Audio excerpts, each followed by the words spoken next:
హోమం పూర్తయింది. రోజాని యువరానికి చేసే కార్యక్రమం మొదలెట్టండి అని చెప్పి గురుగారు చెప్తూ ఉంటారు. సరే అని చెప్పి దానికి కావాల్సిన ఏర్పాట్లు చేస్తూ ఉంటారు. ఇంకా రమాదేవి సంతోషం అదిలా ఉండవు. రోజాని దగ్గర యువరానికి రెడీ చేస్తుంది. దాన్ని ఎలాగైనా సరే రోజా అర్హురాలు కాదు అని చెప్పి చామంతి ప్రేమ ప్రయత్నం చేస్తుంటారు. ఇంకా లాయర్ వెళ్తూ ఉంటారు. అదేంటి ఆయన సంస్థానం మీరెందుకు వచ్చారు అని చెప్పి లాయర్ అడుగుతూ ఉంటారు. అంటే యువరాణిగా ఎవరు అర్హులు తెలిపే జన్మపత్రం మీకు ఉందని చెప్పి తెలిసింది అని ప్రేమ్ అనగానే అసలు పట్టాభిషేకం అనేది లాయర్ అయినా నా సంవత్సరం జరగాలి అని చెప్పి లాయర్ అన్న మాటలకి చామంతి ప్రేమ్ కంగారు పడుతూ ఉంటారు. అక్కడ యువరాణిగా మొత్తం అంతా ఏర్పాట్లు అవుతూ ఉంటాయి. ఇంకా రోజా రెడీ అయ్యి కిందకు వస్తూ ఉంటుంది.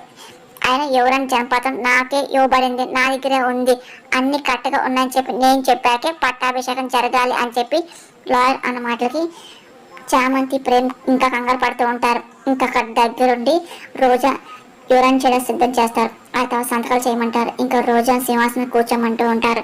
ఆ తర్వాత తీయడం పెట్ట సిద్ధమవుతారు. అలాగే చేస్తూ ఉంటారు. ఇంకెలా సరే అది ఆపాలి అని చెప్పి చామంతి ప్రేమ్ శత ప్రయత్నాలు చేస్తూ ఉంటారు. ఇది జనపథం వాళ్ళ సంగతి తేలుస్తా పదండి అని చెప్పి లాయర్ చామంతి ప్రేమ్ వస్తూ ఉంటారు. అప్పటికే ఇంకా రోజా యువరాణిగా సిద్ధమైపోయి ఇంక పట్టాభిషేకం తీసుకుంటుంది. కిరీటం కూడా పెట్టుకొని కూర్చుంటుంది. ఇంకా సంతోషపడిపోతూ ఉంటుంది.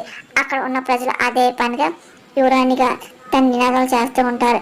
చామంతి ప్రేమ్ చాలా కంగారుగా సంస్థానికి వస్తూ ఉంటారు. ఇంకెలాగైనా ఆపని అనుకుంటూ ఉంటారు.